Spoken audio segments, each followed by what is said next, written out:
All right, welcome to the AdaptX podcast, where we have conversations with individuals who are building inclusive and accessible products, advocating for inclusion, or excelling in adaptive sports. My intention is never to speak on behalf of those with disabilities, but give them a platform to amplify their voice and ideas. Today, we are joined by Becca Pizzi, a mom, runner, author, coach, business owner, nonprofit director, and probably way more. I put mom first because I think it's what you'd consider your greatest accomplishment, as I do with my son. Did I miss anything? I think you covered it all. I think I got it all. You're known for a lot, but probably most noticeably your running. You've taken on and accomplished insane challenges. You've inspired me personally to strive for more, and you've been so gracious to me with your time over the year. So I very much appreciate your friendship. To me, it's like being friends with the Michael Jordan of running. So Oh my God. I'm not even sure where to start, but maybe at the beginning. So a lot of these conversations are about adaptive fitness and inclusion, but also very passionate about the endurance sports space. So we'll talk about, I think, mostly running and endurance sports today, and we'll maybe transition to a discussion on how they can be more inclusive and accessible. But what got you into running initially? I ran my first race with my dad in my hometown when I was 6 years old. And I won my age group because I was actually the only one in my age group, which I learned years later. I was like, well, and they gave me like all this stuff, like backpacks and shirts. And they just thought it was so cute that I was running with my dad. And I just remember getting in the car and thinking like, that was really fun. I really like doing that. And then I just competed in middle school and then I loved it. And especially the bond between runners, because I grew up playing soccer as well. And runners really have an incredible, unbreakable bond and the support. And then I ran in high school and then I ran in college and the journey's been incredible. You know, I get to see the world doing what I love. It's really been awesome. I know that's what I say with like my work, how it's introduced me to incredible people, and it definitely hasn't taken me to the depths of the world like yours has. But I don't know if I would want to go there anyway. So I'm content with Yeah. where I'm content with where it's brought me. But Uh, I don't want to get too far along with maybe like without kind of hooking people as to everything you've accomplished over the last few years. So 2016, you completed the World Marathon Challenge. So 7 marathons in 7 days, 7 consecutive days on 7 continents. You repeated that again a couple of years later, first person to do it twice. Not only finished those marathons, but you won many of them. And then you embarked on the 50 marathons in 50 states. yeah. So you've run a marathon in every state that you recently wrapped up. And as if that wasn't enough, you went and did Kona a few weeks ago as well, last month. So, and then as soon as I texted you after that and asked how you were feeling, and I thought you had taken on every challenge, and then I see pictures in my feed that you're running a marathon on a volcano. So I'm not sure where it ends for you, but what do you have something that's coming up next? Anything that you Uh, can it- that you can it's kind so of train towards?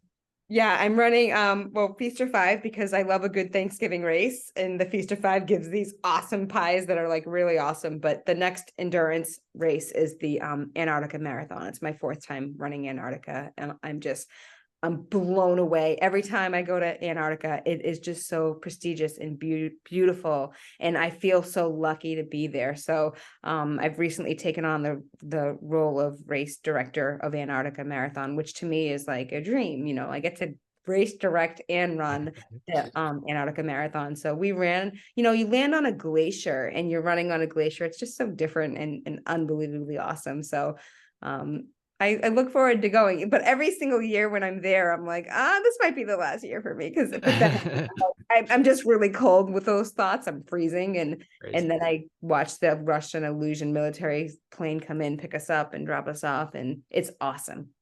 How many people do you think will participate in that? There will be 50. We cap out the race at 50 just so we can kind of keep an eye on everybody. What are the main like safety contraindications there, concerns? That you're running on a glacier and that it kind of zings like ding, you know, you don't know if it's gonna rip open or you're gonna, you know, like it's really terrifying. But they do the safety team does an unbelievable job at prepping the course and making sure that we're totally safe. And but the hardest part is the winds of Antarctica. It's freezing, it's so cold, but you go out and you get the proper gear and you're comfortable. Within reason, somewhat Yeah, comfortable. yeah. As comfortable as you can be running a Yeah, marathon on a glacier. lap three, there's four 10K loops, and lap three always tends to be like the never ending lap. but out of the 4 laps, but you just kind of take it 1 mile at a time and the sun is blinding. So oftentimes we run the race at 2 a.m. or 3 a.m. We just Oh, wow. go off of safety of what's a good time, when's it going to be the less windiest. And it tends to be at 2 or 3 in the morning, but still because of summer in Antarctica, the sun is blinding. It's like really, really bright in your face, but you have the proper gear, sunglasses and stuff. What kind of first introduced you to that World Marathon Challenge? A lot of friends were emailing me about it. It was on Nessun. It was on like one of the sports channels here. And then my friends that know me heard about it and they're like, Becca, you should do this. Like an American female has never done it. All you have to do is run it and complete it. And I thought, yeah, that's pretty awesome. And then I saw the $50,000 price tag. So I was like, okay, who can help me? So I got endorsed for people to help me out to run it. But when I read about the 777, I could not stop thinking about it. I'm like, no, I really feel like I was born to run that race, and every time I bring an idea to my parents, they're like, no, we're put down. No, this is like, because every single time my dreams get scarier and bigger, and they're like, no, we're done with, and the one thing, like, so telling them I'm doing this and I need your support, and so they always rope back in. They throw little tantrums and they get a little mad, and then they kind of come back in and help me and support me.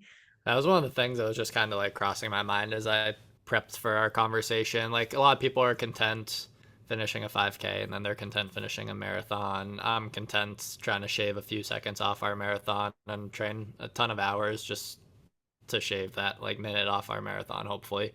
I guess what kind of gave you the idea that like you always have to strive for more, or that there's like more out there that you need to go after?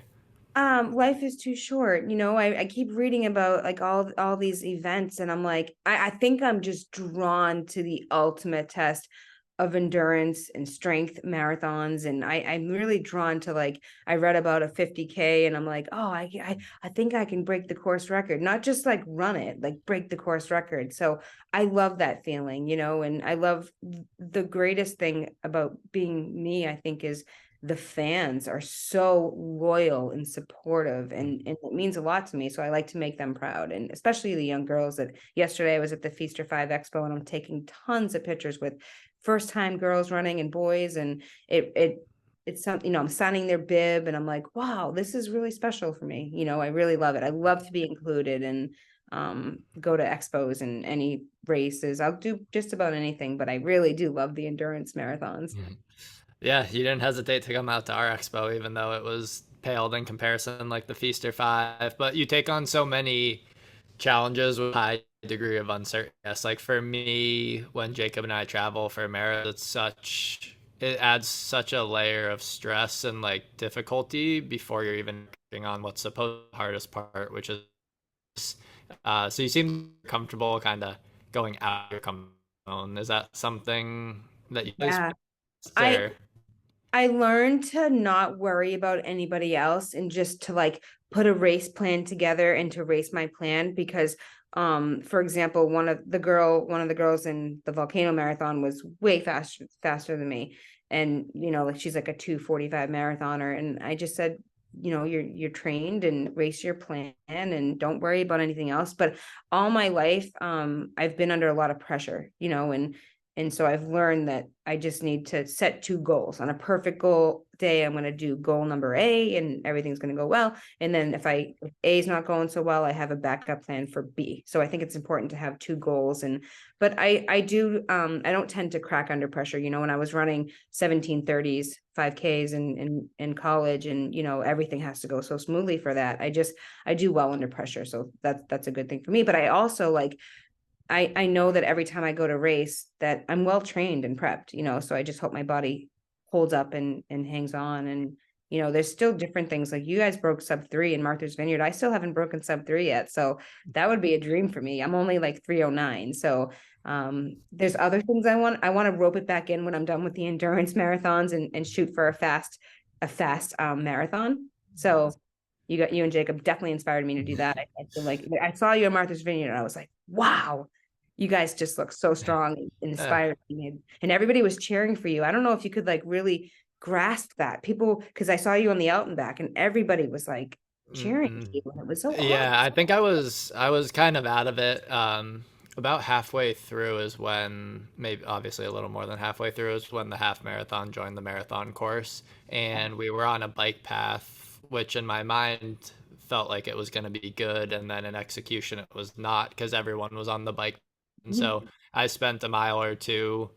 And I hate to yell. Like, even we do a ton of our running on the rail trail, and I hate to yell like on your left. But sometimes people like yell at me if I don't say anything, and I kind of like spook them. And I'm never gonna hit someone, but like No, no, yeah, they like to hear on your left. And so I was just getting like frustrated, and I knew I was trying to stay relaxed the whole time, and I had failed this like sub 3 attempt a few times, so it was kind of already in the back of my mind that like you're gonna be good until mile 20, and then that's usually when the wheels fall off for us. But weaving through people, and then eventually I just moved to the road and ran along the side of the road.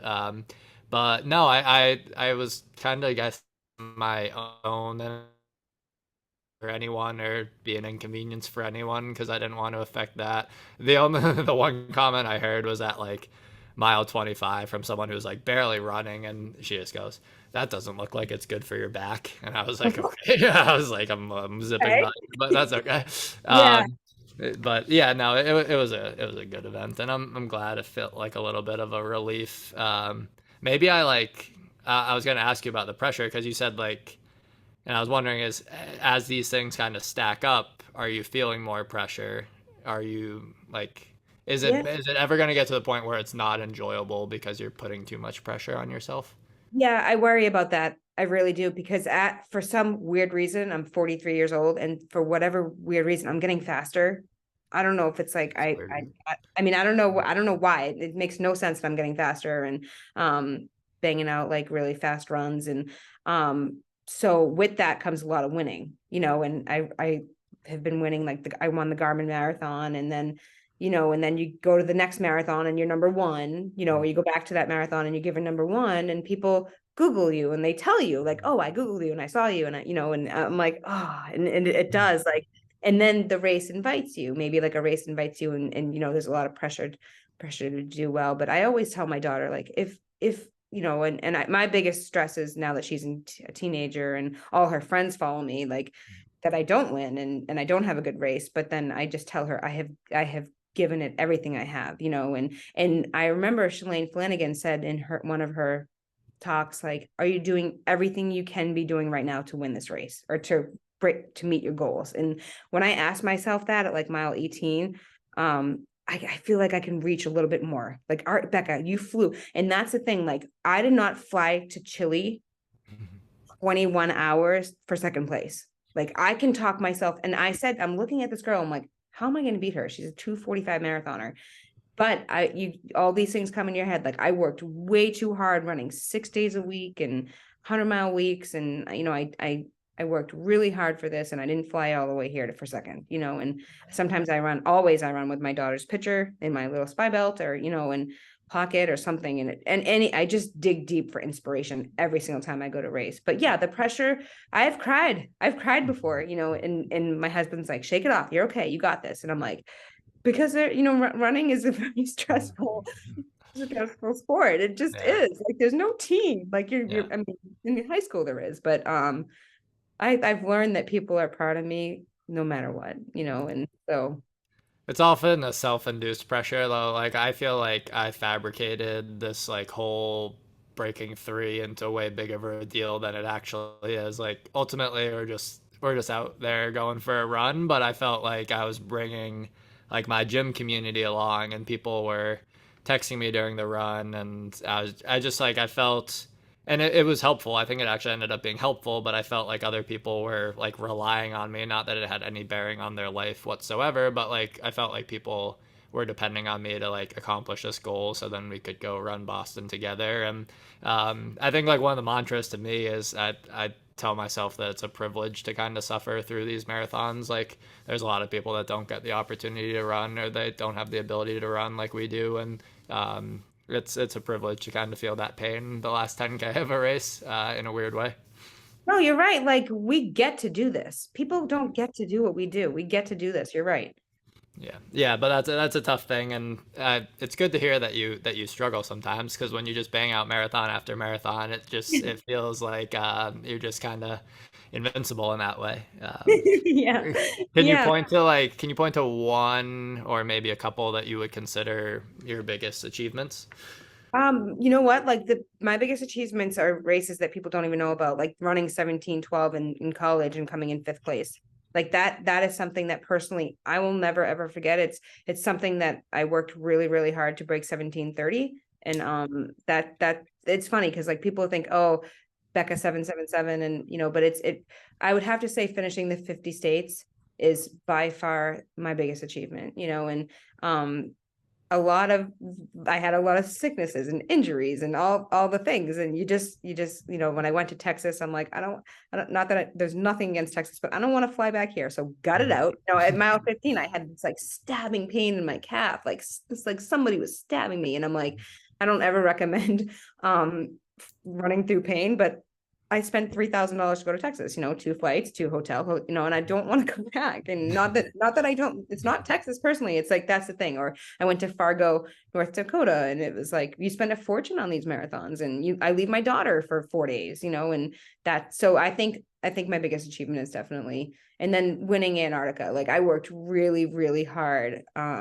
And Kipchoge wrote, "Good luck, Becca, you got this." And I was like, "Oh my God." And he's like, "I'll be following you." I'm like, "Oh my God, I have to win this." And after the race, he congratulated me. And I was like, that's definitely like one of the greatest things. And but I mean, it's been oh, and then I'm running my 20th Boston Marathon. And to get to 20, I always tell people I'm going to get to 20 Boston Marathons and probably keep running them. But like to say that I've run 20 Boston Marathons, that's where I got my start. I ran my first marathon at 17 years old, the Boston Marathon, and it's taken me like so far in life, and because I loved it so much, I kept running it. And that's a huge achievement for me. Absolutely. What one thing I'm interested in kind of seeing with your journey is how you've created a career out of this, what some people would consider a hobby. Um, what do you think has been like? What has that journey been like? I mean, maybe when you were first starting, you probably didn't envision that you would be doing what you're doing now. But what are the different pieces that allow it to be like a sustainable career, if that makes sense? That does make sense. Yeah. So I love to say yes to everything. Like special Olympics reached out yesterday and they're like, "We know you don't have time." I'm like, "I do have time." That you're wrong. Like I would love to be. So April 26th, I'm going to be in charge of the Special Olympics. And I'm like, I love when people ask me to help because I needed so much help growing up. Like I wasn't afraid to ask in, a gym, like, can I work out here? Or a pool, can I swim here? And I think you just have to ask for help. And when you ask for help, then and I love when people ask me, "Hey, can you be a part of this?" Or can you be so giving, that's my way to give back. I love to say yes to everything, and then I have rules. Like when people email me, I email them back within 6 hours. I do my best to, and let everybody feel like they're, because if somebody wants to take the time to ask me or talk to me, I love that, and oftentimes it's people that follow me. And yesterday I cried because somebody 2 days ago wrote a thesis on me. And I'm like, out of all the things you could have chose, like you chose me. And she's 17 and running her first Boston Marathon when she was 18. And I was like wiping tears. I was like, I could, it was like so humbling. Like, and then somebody came to my door. This happened a couple times, dressed as me for Halloween. And I'm like, again, like out of all the things you chose to dress as me for Halloween, she had all these medals. She had my bib, Becca 777. And I'm like, oh my God. Like, and it was so awesome. She was 7. And then the other girls were like teenagers. And I'm like, and my daughter saw it. And to have my daughter be able to see these things, like it means so much, so I feel very, very lucky to be from the Boston community and people that care about me. Yeah. What do you think that Boston Marathon experience is going to be like for us this April, or how do you think I can make the most of it? Write your names on your shirts and go Good for it. Jacob's name on it. Like Yeah. put up a statement. You guys deserve to be there. You're gonna do so well. You're gonna run We'll so see. fast. We'll see. You guys, yeah, like have a little. Are you so excited? Just like get on the Um, course, cover all like yeah, run. I'm just viewing it as the accomplishment of I guess, what we worked for in Martha's Vineyard. I know it'll be a tough course with a wheelchair, Yeah, but it's and going to be crowds that we've never experienced. So, like you said, we'll put Jacob's name on the front. No one will be able to see mine because I'll be behind the chair, but that's fine. even when they say Jacob, like you're like, and so that's the Exactly. thing that Yeah. I told Z, for you guys, it's like the victory lap. You know what I Yeah. mean? Like you already did the work. This is the victory lap. Enjoy it. And you guys are gonna have so much fun. It's really awesome. What are you gonna wear as a kit? Race kit? Do you have something picked out? I'm not sure yet. We might, like, since we don't have the obligation of fundraising for a charity, we'll have a fundraising page for the nonprofit that I run. So I might try to get like some corporate sponsors and see if they would donate to the nonprofit in exchange for maybe having logos or something on some sort of singlet. But yeah, haven't thought too far. We're gonna get new wheel covers for the chair as well. Same thing that hopefully has some of the sponsor logos. But it wasn't really on my radar initially, but I feel like I can maybe use the race as a way to fundraise for the organization, like all the charity runners do for their organization. So might as well try to. You should, absolutely. Yeah. How did you get acquainted with Chára? So you trained So Chára for it's Boston last year. Yeah, like it's been so fun. Ben Rawitz, who's Tom Brady's manager, reached out and he's like, do you know Zdeno Chára? I'm like, the broom, yeah, like the player. He's like, yeah. I'm like, what's up? And he's like, he wants to get into running. He has a couple of questions. So when I go and I meet him in Weston, and he's so far ahead of where I thought he was. Like he was banging. I'm looking at his Strava. I'm like, is this you? And he's like, yeah. I'm like, you don't need my help. I'm like, you're fine. You're already running 7 miles, 8 miles. And I was like, and then I'm staring at him and I'm like, any chance you want to run Boston Marathon? He's like, yeah, when is it? I'm like, April. He's like 3 months. I'm like, yeah. And he was like, I'd love to. I'll sign up. I'm like, so it doesn't really doesn't work. That's how it Like, works. so I'm like, hold, let me think. Like, and so I wrote the race director of the Boston, Dave McGilvery. I wrote to him, and he was like, oh my God, yeah, like let me connect with him. And he is so coachable, and what I love about him is he takes the time for the people. Like he high fives the kids, and when I run with him, we've run 5 marathons together. And what I love about him is he really just it's like a parade for him, and he really embraces it. And so he's getting faster. He just ran a 3:16, and he's getting faster and faster. I think he'll be low three very, very soon, but he puts in the work. You tell him what to do and he follows it to a T. So it's been really, really good, really fun. Yeah, when I saw him and you and him at the Hoyt race earlier this spring, it seemed like everyone was just kind of like swarming around him, and I didn't want to be the same person that's like, here, like, take a picture with me. I'm sure that's probably not the best experience. Maybe some people like it. I don't know. Maybe it gets old after a while, but I'm sure he can't go anywhere without obviously being noticed by everyone. Yeah, he actually enjoys it. So say hi. He really does. Like he really, really does enjoy the people and the fans, and like he really does an excellent job with them. I've never heard him say no or look agitated, or he never talks badly. Like he really is Yeah. awesome guy. Yeah, he seems that way.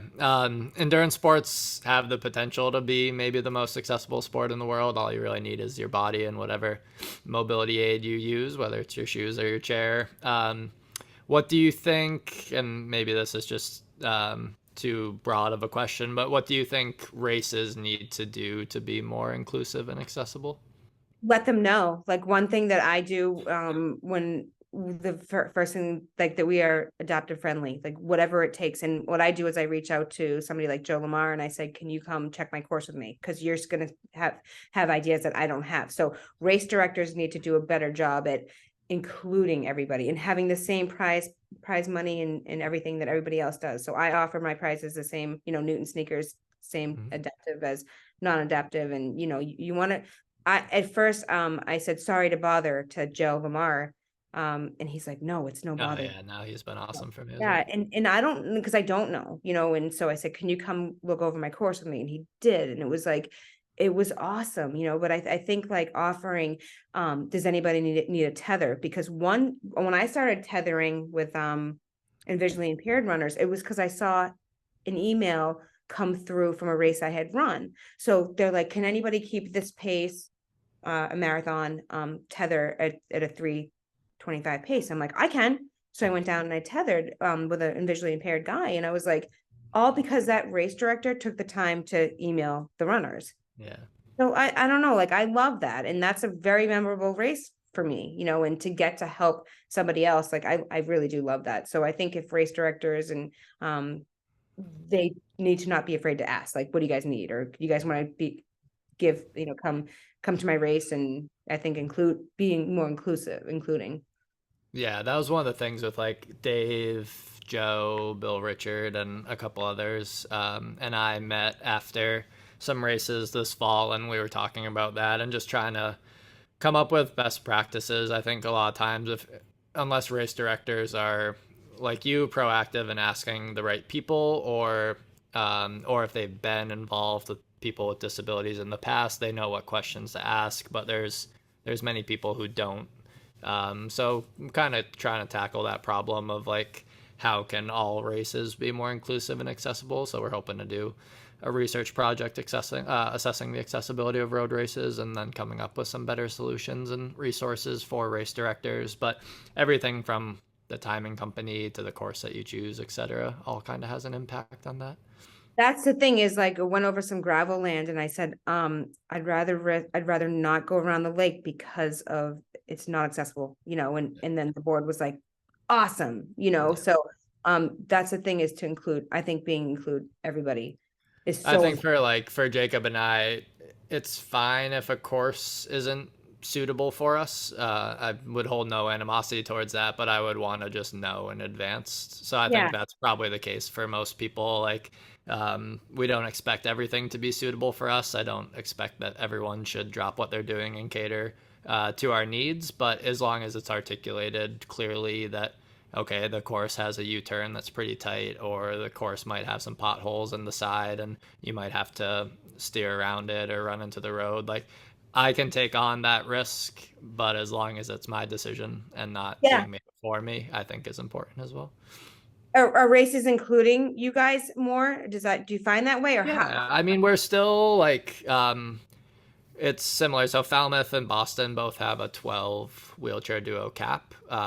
And talking to Dave about it, he says just like 30 years ago or however many years ago when the Hoyts ran their first Boston Marathon, Dave asked them like how many wheelchairs do you think I can do? And they just said like 12, and that number has just kind of stuck. And so when you approach Falmouth, so 20 of us applied, only 12 got accepted for Falmouth, and you ask them the same thing, well, they say, oh, well, the Boston Marathon only does 12. But then you see like the Marine Corps Marathon, and they just had 50 plus wheelchairs there. So I think it's all trending in the right direction. But I think just having conversations with race directors, with organizations, coming up with solutions together, I think hopefully will pay dividends. But Yeah, and anything that I'm always willing to learn. So anything that you think of that I can do on my end, let me know. I awesome, don't think. thanks. Yeah, I'm learning as well as we go. So, but like talking to people like Joe Lamar, and talking to people that have the lived experience and the expertise, I think is important. But And he I said, okay, let me get you a discount. He said, we don't want a discount. And I was like, oh my God, like yeah, I you know, and he's like, why would we want a discount? We don't want. And I'm like, thank you for teaching me that. Because I also figured like it'd be nice to offer. He's like, we don't want it. I'm yeah, like, yeah. I think it's good to offer. It's good to have it available. If financials are a barrier for people, it's good to offer that. But um, like you said, not necessarily like assume that it needs to be offered, or kind of ask the person what they need. it was awesome. Like it was, yeah. So I don't know. I just love to learn. So anything that you can think of, let me know. And any support that you need me to rally you on, if you want me to go to the Boston Marathon and say 12 is not Well, enough, I have no I might problem doing need you too.